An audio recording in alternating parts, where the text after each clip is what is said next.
Яг инхээр манай мөчөртэй болонгийн 12 дахь нар ерөнхийдөө хүүгээ хэлж байна. Тэгээд өнөөдөр 4 сарын 21-ний өдөр байгаа. Тэгээд хэдүүл ямар ч гэсэн макро яг тийм. Тэгээд сүүлд ягаад макро илүү чухал болцсон бэ гэхээр зах зээл маань өөрөө макро мэднээс болоод ерөнхийдөө нэлээд хөдөлгөд хийсэн. Тэгэхээр крипто зах зээл гэсэн одоо нөгөө ямар жижиг зоосгүй ямар жижиг зоос маань унахгүй гэдэг юмнаас илүүтэйгээр ерөнхийдөө зах зээл маань цааш төгсөлтөө үргэлжлүүлэх үүсвэл унах гэдэг асуудал маань илүү тийм эзэгтэй чухал асуулт бол ерөнхийдөө хувилсан байгаа. Тэгээд яг хэд хэдэн сонирхолтой юмудаас ерөнхийдөө хуваалцаж бодлоо. Тэгээд мэдээж Даниэл Мартинов ерөнхийдөө хүмүүс бичиж Фераб гэдэг төв банктай холбоотой ном бичижсэн. Өдөр болгон бас нийтлэл бичиж явдаг юм хүн байгаа да. Тэгээд ер нь бол ажилгүйтэл бол ихсэн том технологийн компаниудад тэр одоо энэ ажилтаа халаад эхэлнэ. Тэгээд зах зээл дээр бол эдийн засгийн хямрал бол нэлээд төгссөн гэж бол сүүлийн айгүй олон сар бол яриад байгаа. Тэг ямар ч гэсэн тэр маань яг датан дээр яг нэг сайн мэдгэж орж ирэх вэ гэдгийг бол одоогор бол мэдэхгүй байна. Ягаад тэгэхээр PMI тэгээд ерөнхийдөө бол энэ эдийн засгийн activity гэж ярьдаг. Ерөнхийдөө эдийн засгт явж байгаа хөдөлгөөн ерөнхийдөө хүмүүсийн оролцоо маань ерөнхийдөө өсөж байгаа энэ гэсэн имэрт датнууд бол гараад байгаа. BTS-ээс өндөр байгаа. Гэхдээ хүмүүсийн кредит картны өөр аягүй их болцсон. Зөндөө олон хүмүүс ерөнхийдөө машин болон кредит картныхаа цэлийг бас төлж чадхаа болж эхэлж байна. Тэгээд ажилгүйд ерөнхийдөө баг зэрэг айгүй баг зэрэг ерөнхийдөө өсөж байгаа гэсэн имэрт датаад гарсан. Тэрнээс бусдаар бол одоо юу гэдэг нь шууд хямралын түвшинд дэвшлэгсэн дата багхгүй. Мэдээж таад бас ажилласан бол Jim Bianco тэгээд бусад энэ макро эдийн засгч бас энэ ажилтнтай холбоотой датаг ерөнхийдөө төрөөс худлаа манипулейт хийгээд гэж магадгүй. Ягаад гэвэл сүүлийн хэдэн сар айгүй тийм жижиг бүхий адилхан гараад байна гэсэн юм бас датнуудыг бас гаргасан. Тэгээд яг сонгуулийн жил учраас тиймэрдүү юм бас хийсэн байх магадлал байгаа бас үгүйсэхгүй. Тэгээд ямар ч байсан ажилтнууд бол тийм цаашлах юм бол өнгөрсөн 7 хоног маань ерөнхийдөө уналттай байсан. Энэ хүн уналтыг бол юм нь бид нар айгүй амжилттай таамагласан. Нөгөө талд болохоор инфляцийн датан дээр бол хэдүүлээ миний хувьд инфляцийн дата арай гайдаж гараад маркс хийх болов гэж бодсон. Тэн дээр бол алдсан. Тэгээд 5200 гэдэг түвшнийг бид нар ардах юм бол ерөнхийдөө зах зээл унаа гэдгийг бол бид нар айгүй олон хоногийн турш биччихсэн. Тэгээд 5200 яхахгүй алдсан. Тэгээд дараад нас зах зээл маань айгүй хөлтэй уналт үзсэн байгаа. Тэгээд хавхын зах зээлд бас бид нэр semiconductor жишээ нь нэлээд бэвш байна. Унах юм байна гэдэг ярьж байна гэж бид нараас ярьсан. Тэгээд хэвгүй шинжилгээг болохоор хин хийсэн бэ гэхээр Samantha Laduk гэдгийгсэн. Тэгээд Laduk-ийн яг арилжааны өрөөнд дахиад орсон. Би өмнө угаасаа байдаг гэсэн юм аа. Тэгээд дахад айгу төвхтэй айгу олон төрлийн арилжаанууд ерөнхийдөө хийдэг. Эдгээр нөгөө крипто хэсэлүүдээр илүү дандаа хувьцаа тэгээд энэ яг энэ equity market дээр индекс энэ арилждаг учраас арилжааны стайл наавндоо. Гэхдээ зах зээлийг ерөнхийдөө бол яг дагал юмнуудаа яг олж харах нь айгу мундаг. Тэгээд нэрийн хувьд бол яг semiconductor-тай холбоотой, криптотой холбоотой асуудлуудыг бол айгу хүчтэй бас ерөнхийдөө явж исэн баг байгаа. Тэгээд нэг сонирхолтой tweet-ээс нь юу гэхээр хамгийн сүүл 10 жилийн бондыг 4.6 байхад S&P 500 4400 дээр биткойн 39900 дээр байсан байна. Тэгээ одоо л мэдээж ямар байгааг мэдж байгаа. S&P 500 бас сүүлд бол хаагттай 4980 хавцаа хаагдсан. Биткойны хувьд болохоор одоогийн байдлаар бид 65000 дээр байгаа. Тэгэхээр нэгэн өссөн харагдаад байгаа. Гэхдээ буцаад нөгөө зах зээл дээр болж байгаа гэхээр бондын хүмэн өсөж эхэлж байна. Тэгээ бондын төв өсөж байгааг сонирхолтой. Юугаараа сонирхолтой гэхээр төв банк маань өөрөө бодлогын хүүгээ бууруулнаа. Энэ жил бол ойролцоогоор бараг 3-ыг бууруулаад дараа жил хэд бол ойролцоогоор зах зээл маань явах үзүүлэлт байгаа. Нийтдээ энэ жилдээ бараг 7 удаа кат хийж магадгүй гэж ерөнхийдөө зах зээл маань үзэж байсан бол сүүлийн 4-5 сарын инфляцийн дата маань нэлээд одоо инфляц өндөр гарахыг ерөнхийдөө хот гарч ирдэг байхгүй. Нэлээд одоо халуун гарснаас болоод зах зээл дээр ерөнхийдөө тэр хүлээлт маань ондоо болоод энэ жил кат буюу бодлогын хөв бууруулах ерөнхийдөө хүлээлт маань нэг болж буурсан байна. Тэгээ яг зөндөө олон шинжилгэд бас юу гэж үздэг вэ гэхээр 6 сард ерөнхийдөө бол кат хийж чадахгүй бол тэгэл энэ жил бас кат хийхэд бол нэлээд хэцүү. Яагаад гэхээр сонгуулийн жил учраас яг сонгуульд өгөө төв банк жишээ кат хийх юм бол төв банк маань илүү политикл буюу жоохон тийм улс төрийн хөдөлгөөн хийжлээ гэдэг тийм одоо хардлагын илүү өндөр болно гэж үздэг байгаа. Гэхдээ тэрэн дээр бол би бол нэг сүртэй санд нэгдэхгүй байгаа. Яагаад тэгэхээр Паулын хувьд бол яг тийм уус төр дайгууг анхаарал авах тийм филинг өгдөг. Илүүтэйгээр яг энэ инфляцтай холбоотой дата яг энэ макро эдийн засгаар болж байгаа үйл явдлууд маань илүү шийдвэр гаргах процесс нөлөөлж болов гэж бодоод байгаа. За тэгээд нэг хүн авах чинь. Зах зээл дээр ерөнхийдөө net liquidity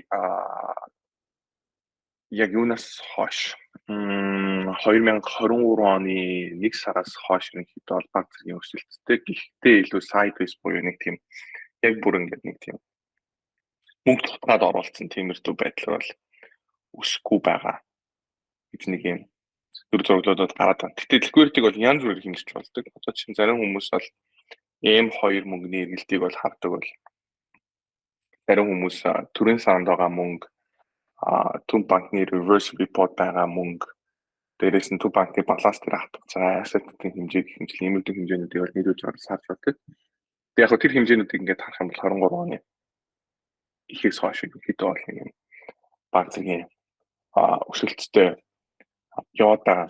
Тэгээд яг liquidity гэдэг зүйлийг бид нар одоо жишээ нь хуваараа бүгдээрээ таны ярьсан аргуудаар хэмжиж болно. Тэрнээс бусдаар одоо чинь хин зах зээлээс иймэрхүү хэмжээний мөнгө зах зээл рүү орж ирж байна. Америкийн зах зээл рүү иймэрхүү хэмжээний мөнгө орж ирж байгаа гэдэг нэрийг хэд хэцүү учраас яг үүндээ бол бондын хүү хувьцааны ханш зах зээл дээрх одоо ерөнхийдөө эргэлж байгаа мөнгө дээрээс нь технологийн салбарын ерөнхийдөө өсөлт уналтаас бид нэр яг крипто зах зээл рүү орж ирж байгаа өмнөний урсгалыг ерөнхийдөө бол баримжаалан таамаглах боломжтой гэсэн үг. Тэгээд дахиад дэлгэрүүлээд явж байна. Тэг ямар ч ойлгомжтой гэсэн гэж найдаж байна. Тэгээд зах зээл дээр одоо юу болохоор S&P 500 буюу одоо энэ Америкийн хамгийн том ерөнхийдөө бол 500 компаниас бүрдсэн индексийг ойролцоогоор 12 юунд хуваацдаг. 11 л үү лээ. 11 юм шиг. 11 секторт ерөнхийдөө бол ингээ хуваацдаг. Тэгээд энэ хүү секторууд маань ерөнхийдөө өөрсдөө гүйцэтгэлүүдийг ингээ тусад нь задлаад ерөнхийдөө бол харж болдог. Тэгээд түүхэнд яг энэ energy sector буюу яг энэ эрчим хүчтэй холбоотой салбар маань яг зах зээлд тэргүүлээд эхлэхээр дундаж ерөнхийдөө бол одоо гүйцэтгэл яг ямар байд юм бэ гэдэг энэ картныг харуулж байгаа байхгүй. Нэг томруулж юм яриа л. Тэг наадаг шүү дээ. Хэд томорч. Тэгэд energy sector-ыг харах юм бол энэ зах зээлийн өсөлт маань ерөнхийдөө energy sector-ыг тэргүүлээд эхлэхээр 1.52% байдаг гинэ. Дунджаа. Тэр энэ мэн юу харуулж байгаа гэхээр бусад ерөнхийдөө бүх сектортой яг энэ energy sector маань ерөнхийдөө нэлээд нөлөөлж идэг. Ягаад тэгэхээр одоо жишээ түүхийн эд гэдэг зүйлээр явж байгаа байхгүй. Одоо бид нар хиймэл оюухан гэж явж байна.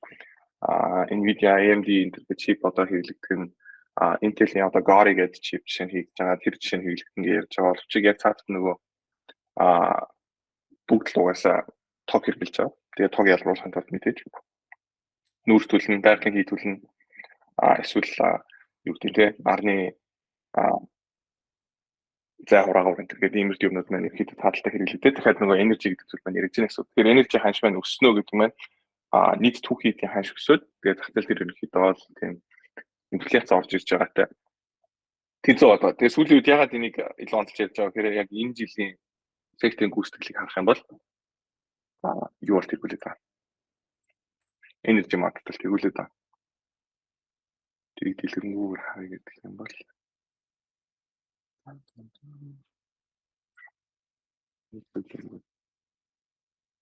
чи яа түлээ хэрэглээг болдог шүү дээ. Аппликейшн аяга амар гэдэг юм лээ. Зөвлөе.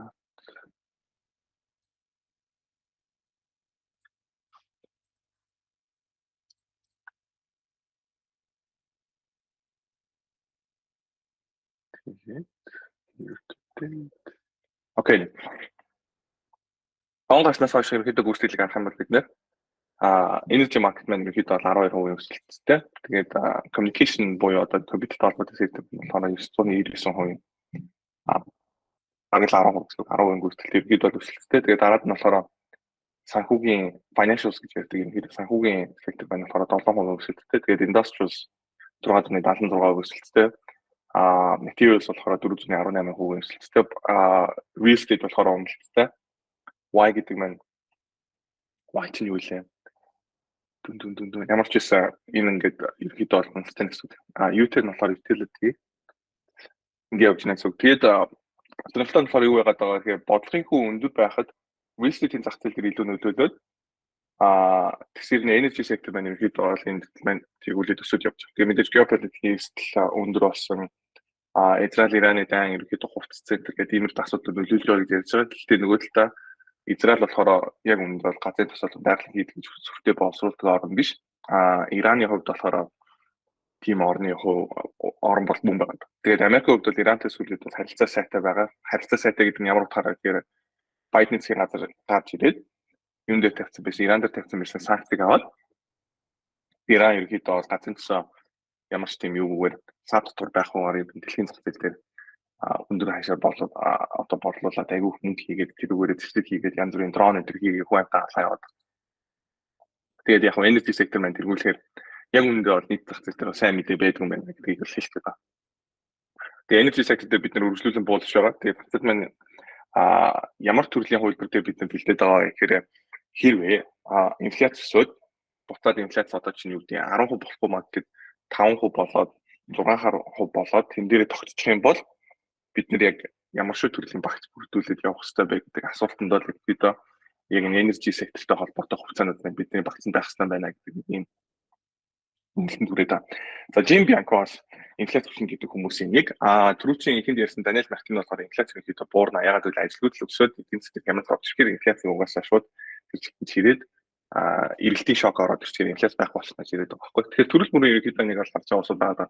За Jim Bianco-гийн хувьд энэ юутай холбоотой биткойны ETF-тэй холбоотой flow-уудыг бас айгуу сайн дагдаг. Тэгээд энэ 7 хоног ерөнхийдөө 60,000 руу унж орж ирээд Америкаас бас ерөнхийдөө тодорхой хэмжээний худалдаа авалтууд бол орж ирсэн. Тэгээд бас бид нэр чатан дээрээ бас та бүхэнд хэлжсэн байгаа. За манайхаа flow ерөнхийдөө эрг болж орж ирж байгаа юм шиг байна. Тэгээд тэр маань бас энэ halving орчинтой холбоотойгоор halving-ийн яг өмнө бас ийм худалдаа авалтууд юм очиж орж ирсэн байна гэж би бол ханддаг. Тэгээд хэмжээний мөнгө эргэлтүүлдэг ерөнхийдөө хөрөнгө оруулалтын менежерүүдийн хувьд биткойныг худалдаж авах нь нийт мөнгөний ерөнхийдөө бол одоо чинь 1% биткойн руу хийх нэг гэсэн иймэрхүү яриад хаамгууд бол Twitter дээр айгуух явдаг гэсэн. Тэгээд яг үүндээ бол тэр маань тийм биш бол таарлаа гэдгийг бол Bianco-гийн хувьд бол дээрээс хойш яриад байгаа. Тэгээд энэ хүү чартыг харах юм бол биткойны ETF-үүд рүү орж ирж байгаа мөнгө урсгалын хэмжээг бол ерөнхийдөө харуулж байгаа. Тэгээд дээлтэй болохоор нийт хэмжээнүүд нь доод болохоор тухайн 7 хоногоор юм уу өдрөөр хэмжээ өдрөөр явахаараа орж ирж байгаа мөнгө маань эрэг байх юм бол ногоон сөрөг байх юм бид улаан байгаа. Сүүлийн үед бид бид багтаалын унцтай очиж улаан харагдаж байгаа. Тэгээ гол point нь юу вэ гэхээр мөнгө урсгал маань 3 сарын 15-нд ерөнхийдөө бол 12 тэрбум дээр хүрээд тэгээд одоо тэрнээс хойш дахиад сар гарны дараа дахиад 12 тэрбум дээр байна. Буюу ерөөсөө сүүлийн 1 сар гарсан бол ерөөсөө энэ хэмжээ бол ерөөсөө өөрчлөгдөөгүй. Нэгсэндээ биткойн руу орж ирэх мөнгөний хэмжээ бол одоо ингээд топ дээр ирчлээ гэдэг ийм бол шинжилгээг бол хийгээд байгаа. Мэдээж яг дараа 7 хоногт нөхцөл байдал өөрчлөгдөж болно шүү дээ. Хувьцааны зах зээл ингээд бондын хөө буураад инфляцийн сайн датанууд ерөнхийдөө үйлдвэрлэн гараад мараад гэдэг нэг иймэрхүү юмнууд болж болно. Яг одоогийн байдлаар бол сүүлийн 1 сар гарны хугацаанд бол биткойн руу яг үндэ бол орж ирсэн мөнгөний хэмжээ бол факт буюу шинээр мөнгө орж ирээгүй хараачгүй хэцүү байна гэж харж болно. Тэгээд зөндөө бол яг юм хөрөнгө оруулалтын сангуудын ингээд хэрэг хэмжээний биткойнтой холбоотой ETF-үүдийг ингээд барьдсан бэ гэдээ үзсэн чинь эдний барьж байгаа хэмжээ бол ерөөс айгүй бага. Тэгээд энэ 100 мянган шиг энтергээд байгаа. Энэ маань болохоор нөгөө ETF-ийнхаа үнийн дүнгээр нь харахаар угаасаа нэг шеэр нэг ойролцоогоор $40-50 байдаг энэ ETF 100 мянган шиг явахаар нэг 5 сая бодлоо байгаа. Тэгэхээр зөндөө олон сая доллар бараг хэдэн тэрбум долларыг эргэлдүүлдэг фандууд байлна гэх юм болно. Тэгэхээр сая доллараар жишээ нь биткойн ETF хугацаа барьсан байна гэдэг бол нэг тийм амар impressive биш буюу одоо нэг тийм сүртэй тоо бол биш байгаа байхгүй. Тэгээд тэр утгаар нэг хэд бол юм яг одоо нэг бичээд. Тэгээд хамгийн сонирхолтой дата нь юу байсан бэ гэхээр энэ тийм орж ирсэн мөнгө орж ирсэн өдрийн ерөнхийдөө биткойны хаш тэгээд тэрнийхэн дундчуудыг аваад тэгээд нийт мөнгө орж ирсэн урсгалуудыг ингэж аваад бингүүтээ фонд менежерүүдийн биткойн барьж байгаа дундаж ханшийн гаргаж ирэх юм бол ойролцоогоор 58,200 гэж гараад байна. Тэгэхээр 58,200-аас 57,000-ийн хооронд байна гэсэн. Тэгэхээр таад ажилласан бол саяны уналтаар ер нь бол хамгийн доотлолтой нэг ойролцоогоор 59,000 зохиод бид нэр дэвшилсэн шүү дээ. Өмнө нь болохоор нэг 60,000-ийн 2 удаа зохиод доошоо бол ерөнхийдөө хэд удаа чек хийгээд 60,000-ыг бол ойролцоогоор бараг 3-4 удаа гэж чек хийчихэж байгаа. Тэгэнгүүт энэ 58,000, 57,000 гэдэг ерөнхийдөө төвчнүүдийг алдчих юм бол цаашлаад энэ юунаас зарлалтууд орж ирнэ гэсэн үг. Америкийн сангуудаас ерөнхийдөө бол зарлалтууд орж ирээд зах зээлний өшөө өргөжлөл ерөнхийдөө хөлтөө унах боломжтой юм байна гэдэг нэг ийм дата гарах боломжтой байна. Тэгээд яг хуу өмнө үзүүлсэн Самантагийн нэг твит байгаа даа шүү дээ. Өмнө бодлогын 4.6 тахад биткойн ерөнхийдөө 39,000 байсан байна гэдэг. Тэгээд дараагийн ерөнхийдөө бол биткойны унж орох цэгийг бол би 53 эсвэл 44 юм байна гэж хараад байгаа. Тэгэхээр яг үүндээ бол 57 гэдэг зүйлийг алдчих юм бол 53 дээрээс тогтохгүй цаашлаад 44 рүү ерөнхийдөө бол унах боломжтой гэж бол 100% санагдаж байна. За нөгөө нэг Кёрта чи өөрөө ерөөсөө leverage-тэй тек юм шүү гэж ерөнхийдөө бол хэд дээр бас би энийг бас хүмүүст бас шеэрлсэн байсан. Хүмүүсээ суулцаад байгаа. Тэгээ Bianco-г оруулсан зураг маань ерөнхийдөө бол энэ байгаа. Тэгээ сүүлийн хэдэн жилийн ингээ хөдөлгөөнүүдийг харах юм бол QQQ гэдэг нь юу хэлдэг вэ гэхээр Nasdaq-ийг ярьж байгаа. Тэгээ Nasdaq гэдэг ерөнхийдөө индекс маань яадаг вэ гэхээр 100 шиг компани хувьцаа байдаг ийм индекс байгаа. Тэгээд энэ хүү индекс маань болохоор S&P 500-аас юугаар ялгардаг вэ гэхээр илүү технологийн цаанууд хамгийн их хувийн нэвтрэлгээр ерөнхийдөө бол одоо ялгаатай юм индекс байгаа. Тэгээд яг Nasdaq гэдээ ботхоор ерөнхийдөө хүн болоо юу боддог вэ гэхээр технологийн компани гэж бол ерөнхийдөө бол боддог байгаа. Тэгээд яг технологийн биш компаниудаас байгаа. Тэгээд ихэнх хувь нь технологийн компани гэдэг ийм индекс байна. Тэгээд орчин үед бол яг ETF маань 9 шийдвэрийг хөгжүүлэхээр юу болсон бэ гэхээр хүн болгон заавал тийм фьючер аваад, опшн аваад шаардлага байхгүй. Угаасаа цаанаасаа тийм leverage-тэй ийм ETF-ийн механизмууд байдаг болсон. Тэгээд QQQ-гийн 3x-ийн leverage-тэй ийм ETF байт юм байна л та. Тэгээд тэрийг болохоор Ultra Pro QQQ гэдэг гинэ. Тэгээд TQQQ ч үл нэг тиймэрхүү юм байгаа. Ticker symbol нь. Тэгээд тэнтэй ингээ хацуудаад тавих юм бол хөдөлгөөн маань ерөнхийдөө бол нэлийн төстэй байна гэдэг нэг юм их тусмаг бол гаргаж ирээд байна. За тэгээд дараагийн Bianco-гийн та бүхэн угаасаа би юуны вебнарт холбоотой нөтийг ингээд оруулсан. Та тухтай заавал миний хурдаар бүх юмыг заавал юу гэдэг нь сонсож ойлгох шаардлага байхгүй.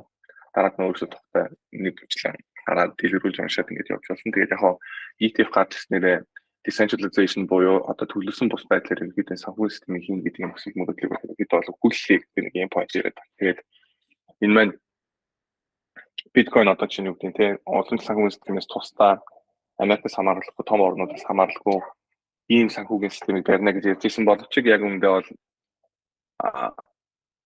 Америкт одоо чинь юу гэдэг нь Америкийн хөнгөтэй хүмүүсийн галт орчлоо гэдэг санааг л яриад байгаа байхгүй. Тэгээд энэ тохиолдолд хэнийг илүү онцлж хэлээд байгаа гэхээр Larry Fink. Тэгээд Larry Fink гэдэг нь хин бэ гэхээр BlackRock гэдэг энэ том хөрөнгө оруулалт хийдэг хөрөнгө оруулалтын менежмент хийдэг янз бүрийн ETF гаргаад байгаа компани байхгүй. Одоо энэ Fidelity тэгээд энэ BlackRock гэж юусэн битүү ETF гаргасан. Тэгээд энэ дайн болохоор одоо чинь юу гэдэг нь defense-тэй холбоотой хувьцаанууд өгсөн. Тэгээд тэр хувьцаануудыг хамгийн их байдаг юм бэ гэсэн чинь BlackRock тийм болохоор одоо баг л энэ Украинтай холбоотой дайныг хамгийн их цаанаас нь өдөөдөг хүн бол энэ юм энэ гээд энийг JFK чинь яриад байгаа. Junior хин Kennedy. Бам. Тэнийг ийм point байгаа.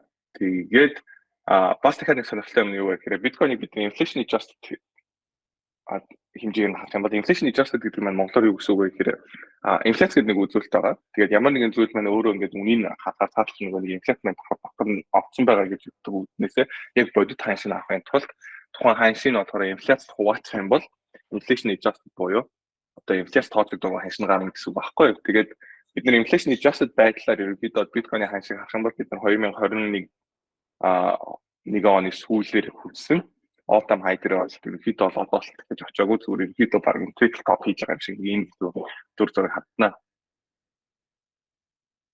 За game of trade-с ерөнхийдөө нэлээд сонирхолтой бас юм чартнуудыг оруулсан. Тэгээд яг одоогийн байдлаар макро зах зээл дээр ягаад инфляцийг таамаглаад айгүй хэцүү.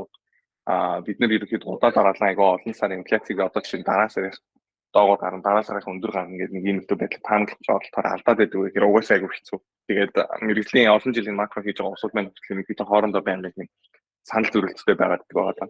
Тэгээд core инфляц маань болох юм бол айгүй өсөлттэй ерөнхийдөө бол гарсан. Тэгээд эндээс харин юуны тийг аваад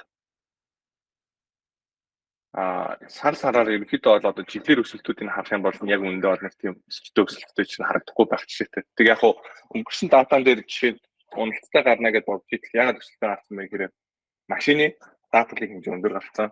Тэрний өмнө ягаад өндөр гарсан бэ гэдэг чинь бас юу гэдэг. Одоо чинь түрээсийн хэмжээ өндөр гарсан гэж мэтлэнгээр юм юу сар сараа нэг тийм өндөр датанаас тэр нэг тийм нэг үзүүлэлтүүд нь айгуу тийм дамгаа орж өндөр болгоод байгаа юм шиг ерөнхийдөө бол макро шинжилтээр яриад байгаа байхгүй. Тэгээ надад бол болохоор хардлагт нь юу байгаа гэхээр уулаасаа бид нар юм инфляц өндөр цаг үе рүү ороод ирсэн учраас ямар дата нь яг өндөр байх нь хамаагүй хаа нэгтээ угаасаа нэг юм байнгын ерөнхийдөө өмнө өссөөд тэгээ тэр өндөр хэмжээнд ерөнхийдөө тастаад байгаа шиг тиймэрдүү бас хэлбэл төрөөд байна.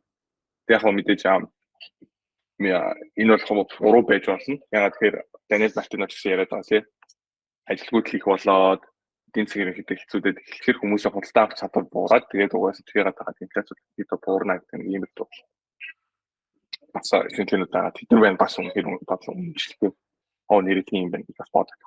Яг хоо саний гарсан инфляцийн датанууд тэгээд 10-year break-even буюу 10 жилийн яг ингээд дундаж яг инфляцуудыг харах юм бол 10 жилийн дундаж инфляц нь өсөлттэй өсөж явж байгаагүй. Тэгээд саний 4-5 сар гарсан дата маань зүгээр тийм noise буюу төр зургийн нэг юм савлгаанууд байж магадгүй. Нэг юм point-ийг бас ингээд явж байсан тагаж гисэн баг. Бусад энэ чартыг та бүхэн харж байгаа болно. Тэгээд би бас саний өөрийнхөө бодлыг бол ярьсан. Тэгээ 2025 оны 1 сараас эхлээд ерөнхийдөө American IRS 12 USD гэдэг энэ формыг бүх төрлийн криптотой холбоотой брокер болон бүхсэд хүмүүст өгөх ёстой гэдэг нэг юм хууль авчирч байгаа юм. Тэгээд энэ маань хинт нөлөөлөх вэ гэхээр Америкт амьдарч байгаа бид нарт хамгийн нөлөөтэй. Тэгээд Америкт амьдарч байгаа хүмүүстэй хамаал ерөнхийдөө бид нар 2025 оноос эхлээд брокерудаас энэ формулыг аваад тэгээд энэ формулд ашиглаад бас давхраас такса бодож эхлэх нэ гэдэг нэг юм мэдээ гарч байна. Тэгээд давхраас Америкийн regulation холбоотой бас хэд хэдэн мэдээлүүд юу байсан бэ гэхээр бидний Вьетнам хийгээгүй байх хооронд Uniswap-ийг жишээ SEC шүүгдсэн ийм мэдээлэл гарсан. Тэгээд яг хуу Америк маань одоо чиний үгний биткойн ETF-ийг бүтээж учраас криптод илүү найрцаг илүү одоо трансмжтай ханддаг болох нь гэсэн чи яг үүндээ бол нөгөө талтай үргэлжлүүлэн сайн багуудыг шүүхтэй сайн бүтээгдэхүүнүүдийг ерөнхийдөө бол доош нь дарах юм сонирхол ерөнхийдөө батал дээр бас харагдаад байх шиг байна.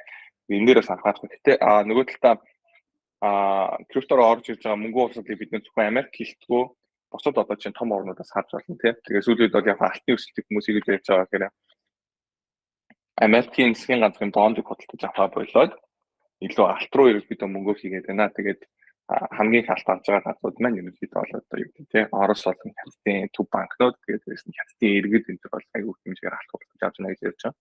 Тэгвэл нь за Америкс ингээд криптоор иймэрхүү хандлагатай байгаад гэдэг юм биш. Мэдээж ETF гарт ETF-тэй холбоотоор 10 тэрбум доллар орчихсон тэрийг бол үүсгэж болохгүй. Нөгөө талаа тэгвэл доллар хэрэглэхээр болоод бонд хэрэглэхээр болж байгаа юм бол магадгүй эднээс чинь биткойн авах юм биш үү гэдэг хятадас чинь ордон өндөртэйгээр хүмүүс бол шинжилснээр аяг харагддаг. Гэхдээ хятадын хийж байгаа үйлдэлүүдийг харахаар крипто зах зээл дээр ажилладаг компаниудыг болон хувь хүмүүс ерөнхийдөө девелоперууд энэ entrepreneur-уудыг яаж байгаа гэхээр байрж авч баримтлаад нөгөө мөнгөд нь хурааж аваад байгаа ийм асуудал гарсан. Тэгээд та санаж байгаад миний өмнө ч гэсэн санал болгож ирсэн. Миний өөрийн бас мөнгөө хийсэн байсан. Filecoin-ыг liquidity хийдэг STPO гэдэг нэг тийм Filecoin-ы staked version гэдэг. Тэгээд тэрний гаргасан юм гэдэг хятадын багийнхныг барьж аваад барьцлаад тэгээд эсвэл нөгөө юунднээс wallet-нээс бүх Filecoin-ыг ерөөдөө шийдвүүлж аваад хураагаад авсан иймэрхүү тодорхойгүй байдлаар бий болсон. Тэгэхээр юу вэ гэхээр үргэлжлүүлэн төслүүд бол хөрөнгө оруулалт битгий хийгээрэй гэж бол би байр суурьтай байдаг. Тэгээд яг баг хэмжээний мөнгө надад үнээр яг бүтээгдэхүүн дэжүүр санагдаад оруулсан юм чинь тэгээд статус бас тэгээд юм болоо орж ирсэн. Тэгээд Phantom-тэй холбоотой хамгийн том асуудал маань гэсэн тэгэхээр AnySwap гэдэг төслийн фандрыг байж шоног хийгээд тэгээд ерөнхийдөө бол мөнгөний хөдлөх боломж босдтой холбоотой байсан. Тэгэхээр хятадаас бол иймэрхүү байдлаар бас ингэж дайралтууд бас хийгээд байгаа. За сүүлд нэг ийм ном сонсоод байгаа. Тэгээд Have to Listen When Market Speak гэдэг. Тэгээд энэ хүн номны гол point маань юу вэ гэхээр за байтар.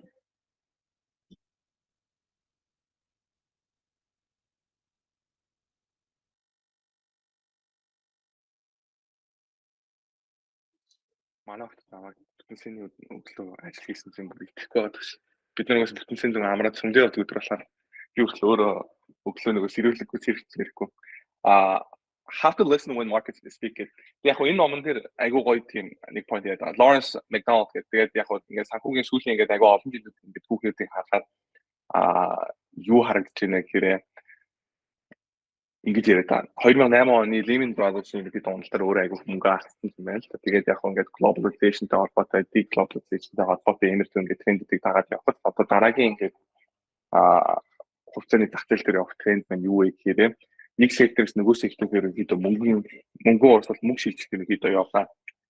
Бид нэг юм гаргалгаа гаргаад байгаа. Тэгээд яг тэр нарийн ширийн деталуудыг нэг би бүгдийг угаасаа номоо уншиж дуусаагүй уушаа бид сонсон мод амжиг.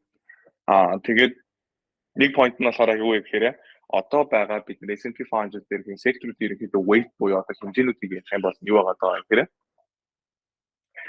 технологи 30%, тэгээд financial маань болохоор 12%, healthcare 12%, consumer cyclical болохоор 1051%, тэгээд communication service болохоор 895%, industrial 832% гээд явж ирсэн. Consumer defensive-ийн доотлолт нь юу орж ирж байгаа байхгүй? Energy орж ирсэн. Тэгээд energy маань ерөөсөө 395%, 395% эзэлж байна гэсэн. Тэгэхээр бид нөгөө нэг ExxonMobil-ийн хувьцаа өсөөд нэтэрэ болоод тэгээд баялаад байгаа ч нөгөө талаа энэ маань болохоор S&P 500 нэг нөлөөтэй биш. Тэгээд таны уналт бол ягаад чинь S&P 500 чинь таны уналтайг нөлөөлж байгаа гэхээр чинь Nvidia унахаар, Microsoft унахаар, Tesla унахаар, Apple унахаар айгуу хөтөлтэй нөлөөлөж байна. Ягаад гэхээр Apple чинь өөрөө баг байгаагаараа S&P 500-ийн баг energy sector-тэй баг адилхан хэмжээг эзэлж байгаа хаа. Зүгээр ганц байгаагаараа л тэгээ Nvidia гэсэн баг тэр хэмжээгээр төгсөж байгаа. Тэгэхээр түүхэн дунджийг харах юм бол ерөнхийдөө energy sector маань зэлдэрээд 7% бол сүүлийн 20 жил бол эзэлсэн байгаа байхгүй. Тэгээд энэ хэмжээ маань ерөнхийдөө буурсаар байгаа одоо нэг ойролцоогоор нэг юм 300-ийн хэдэн хувь нэг юм тушаан дээр эзэлсэн. Сая бүр 20 оны ихээр бол юм чи бүр доош орсон гэсэн. Ягаад гэвэл ковид үед бүр хазансны хагш маань унаад бүр фьючер зах зээл хазансны хагш ерөнхийдөө хасруу орсон гэсэн учраас тэгээд энэ тоог өсөөд тэгээ болиог нэг 12% руу цаашлах юм бол бүр 20% руу 30% руу энэ орж ирэх боломжтой гэдэг нэг юм дүнс дараад байгаа байхгүй. Тэгээд айгүй сонирхолтой. Та бүхэн бас талаараас ерөнхийдөө бодож болно. Тэгээд энэ номыг бас аваад бас уншаад бас ерөнхийдөө яг юу яриад байгаа юм гэдгийг бас сонсч болно. Тэгээд fourth turning гэдэг бидний өмнө гэсэн ярьдаг байсан концептуудыг бас айгүй ерөнхийдөө ярьж хэрэглэдэг байгаа. Тэгээд криптотой холбоотой айгүй олон ярих төслүүд байсан болох ч ерөнхийдөө бол макро дээр илүү анхаарал явуулж учраас хэдхэн юмнууд ерөнхийдөө ярих гэж бодлоо. Тэгээд мэдээж бид нар mind scientist-ийг NFT хэдүүлээ авсан байгаа. Тэгээд stream дээр бид нар гарт нэг шиг нэг ойлголт 30 осмоор авсан. Одоогийн байдлаар 60-тайгаа нэг шиг 100 хийсэн. Тэгээд хөдөлгөөний хувьд болохоор юунаас осмосоос ерөнхийдөө 625 мянган осмоны грант авсан байгаа байхгүй. Тэгээд энэ хүн грантаараа бид нар мэдээж энийг стейк хийгээд санхин өөрсдийн гэсэн осмосоос бас валидатор нэгсэн. Тэгээд тэн дээрээс орж ирсэн reward осмостик хийсэн reward-наас эргүүлээд нөгөө NFT холдрууд байгаа ерөнхийдөө бол урамшуул өгнө гэж бол яриад байгаа. Тэг яг хөө нэг талаасаа нөгөө юугаар айгуу сонирхолтой гэхээр NFT маань өөрөө тийм нэг төрлийн хэрэглээтэй staking reward авдаг нэг юм NFT болох гэдэг сонирхолтой. Тэгээ таавал хоёр шиг байх хэрэгтэй гэж яриад байгаа. Надад болохоор ямар гаргалгаанууд байгаад байгаа гэхээр лайв дээр ямар гаргалгаа байгаа гэхээр бидний ингэгээд байгаа байхгүй. Одоо энд ингээд нэг юм лайв гэж зоосод байгаа. Лайв гэж зоос. Тэгээ нийтдээ лайв зоос маань болохоор анх болохоор энэ 10,000-ыг хүрчих 100 чинь 10 гэр чинь 100,000-ын саплайтай. 100,000-ын саплайтай. Тэгээ эндээсээ нөгөө NFT болъё гэх юм болно. Бидний энд ингээд нэг нийтдээ NFT болъё гэх юм бол нэг хэдүүлээ юу төлдөж байгаа гэхээр энд 10 шиг лайв төлчихэд байна. 10 шиг лайв төлчихэд байна. Тэгэнгүүтээ энэ маань эсрэг чиглэлтэй өмнө биш. Тэгэхээр нэгсэндээ энэ маань ийшээгээ буцаж яваад энэ NFT-г бид нэр шатаагаад 10 лайв болгож явах уу гэдэг нэг асуулт аваад энэ маань болохоор үгүй. Тэгэхээр энд ингэж хөврөлт бол явахгүй. Тэгэхээр эндээс энэ лайв маань өөрөө буураад байгаа байхгүй. Тэгээд одоогийн байдлаар энэ чинь 50 гаруй хувь нь угаасаа NFT авахд угаасаа ингээ ашиглагдсан ингээ байхгүй болчихсон. Ингээд тал сахлаа нь угаасаа байхгүй болчихсон. Тэнгүүд NFT-тэй хүн бол мөнгө гаргаж авъя гэхээр юу хийж байгаа вэ гэхээр Stargaze дээр Stargaze гэх. Тэгээд NFT нөгөө нэг marketplace дээр Cosmos-ын marketplace дээр энийг лист тэгээд NFT-гээ захаас болчих. Тэгээд NFT шинээр амаар байгаа хүн байх юм бол мэдээж Stargaze-ээс авч болно. Эсвэл 10 шиг лайв авч чагаад NFT худалдаж авч болно. Тэгээд лайв маань угаасаа юун дээр байгаа. Cosmos дээр угаасаа шууд ингээ пул дотор ажиллаж гэсэн. Тааштай зах зээл дээр ажиглагдах юм маань миний бодлоор юу вэ гэхээр 10 шиг лайв маань consistently ерөөхдөө нэг NFT-гээс илүү үнэтэй. Ягаад гэвэл бид нар 10 шиг лайвыг NFT болгож байна. NFT маань болохоор 10 шиг лайв болж буцаж хөөрөхгүй. Тэгэхээр энд NFT маань буцаад лайв болтыг нь урсгал маань ерөөхдөө хаагснаас болоод энэ лайв гэдэг токен маань дандаа NFT-гээс илүү үнэтэй байх юм байна гэдэг нэг иймэрхүү бол гарчлаа. Тэгэхээр яг нь лайв дээр буулж байх юм бол NFT-г нь авч яхаа илүү тэгээд лайв гэдэг токен дангаар нь байх юм бол илүү ашигтай гэж бол би бол хардж байна. NFT mint хийчих юм бол яг нэг юм нь болохоор юу гэсэн бэ гэхээр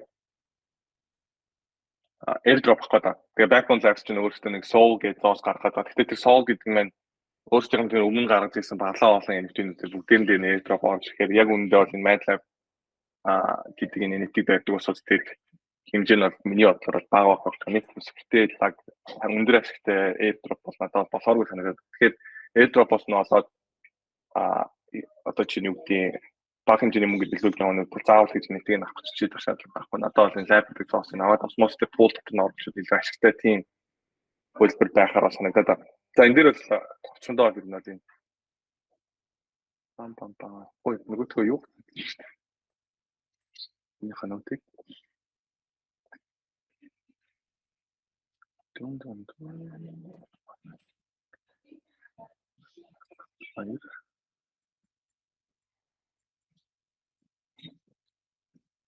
Хаана явуулсан бэ? Лайв хийх.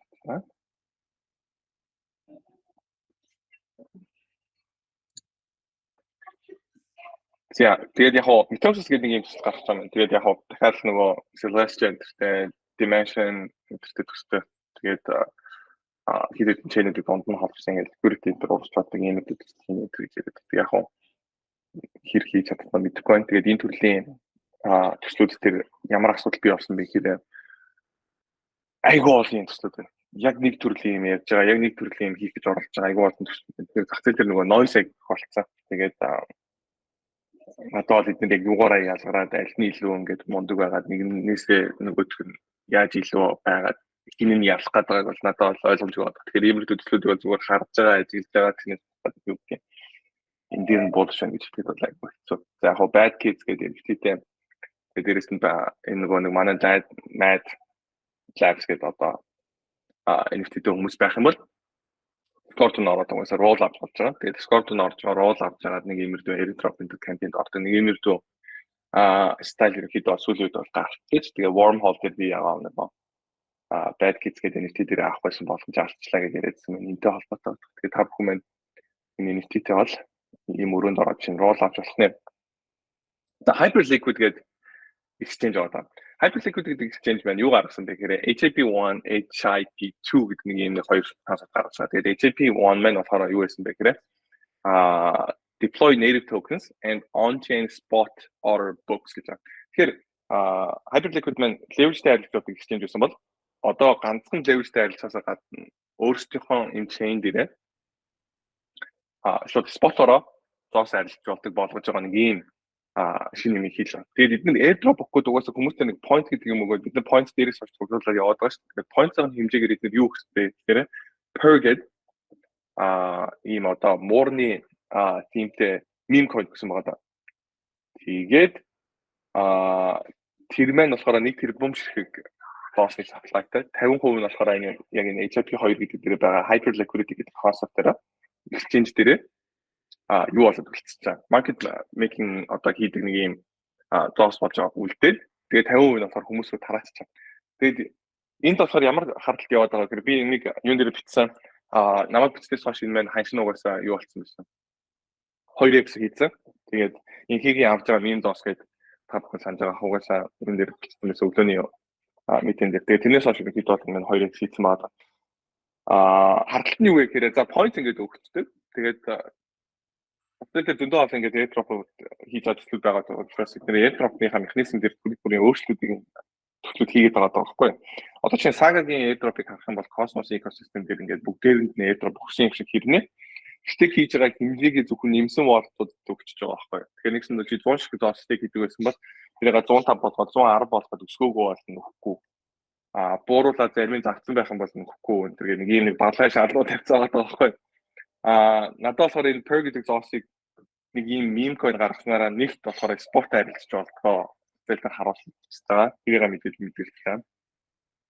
Нөгөө талдаа болохоор airdrop гэх юм бол энэ хүмүүс чинь хинэн зараад хинэн нэмээд худалдаад авах юм бэ гэдгийг хавтаад байгаа trades магадгүй надад гадагтаад. Тэгэхээр яг Per гэдэг airdrop авсан бол Per гэдэг DOS-ыг зарахгүйгээр харин Per дээр нэмж худалдаж аваад тэгээд Per-ийн хэмжээг нэмэх юм бол айгу зөв юм шиг надад санагдсан. Тэгээд би бол мэдээж яг баг хэмжээгээр л нэмсэн. Өшөө өөр газраас мөнгө оруулж ирж байгаа худалдаж авъя гэсэн чинь угаасаа нүдэн дээр угаасаа 2x хийж болчихсон. Онцгийн байсан дээр одоохон бол хараад байж байгаа. За юун дээр хэдүүлээ нэгэнт юу ярьсан учраас leverage дайрлж болдог exchange-үүд ярьсан учраас одоо ингэж чинь энэний юу volume-ыг харъя.